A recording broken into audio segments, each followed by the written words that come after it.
បន្ទុកម៉ែគឺជាមេគ្រួសារសម្បុកសែនតូ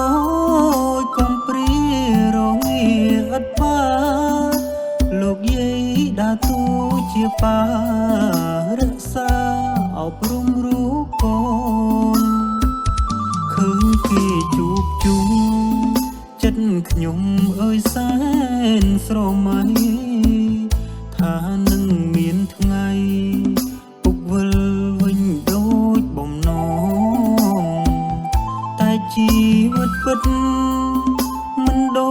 ចអ្វីដែលកូនផ្សងធម្មជាតិលោកផ្ដាច់ចំណងទ្រង់រស់ជាកូនកំព្រាកូនកំព្រាពុះពីតស៊ូប្រឹងប្រែងអ្នកម៉ែលោកជួយជ្រោមជ្រែងឲ្យកូនបានរៀនចប់ហើយអវត្តមានពុកជីវិតស្ទើរគ្មានកងត្រើយពេលនេះកូនឆ្លងផុតហើយពុកអើយម៉ែអើយកុំភ័យខ្ញុំយករឿងពិតមកគិតតែងជាចម្រៀង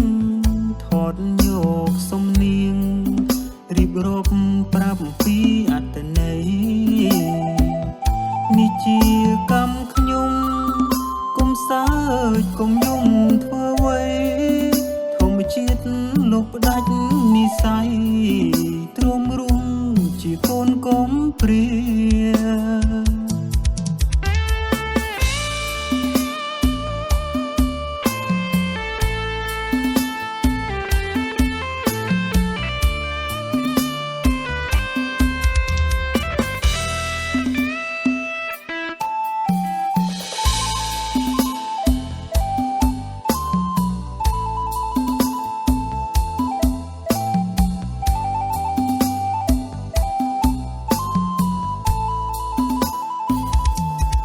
កូនកំព្រា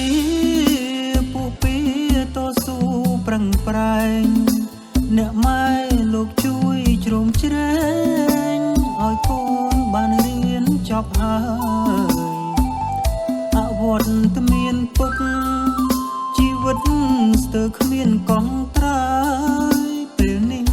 កូនឆ្លងផុតហើយពុកអើយម៉ែអើយកុំភ័យខ្ញុំយករឿងពិតមកគិតតែងជាចម្រៀងថតយកសំនៀងរៀបរាប់ប្រាប់ពីអត្តន័យនេះជាកម្មខ្ញុំកុំសើចកុំយំធ្វើអ្វីធម្មជាតិលោកផ្ដាច់និស័យទ្រាំរស់ជាកូនកំព្រា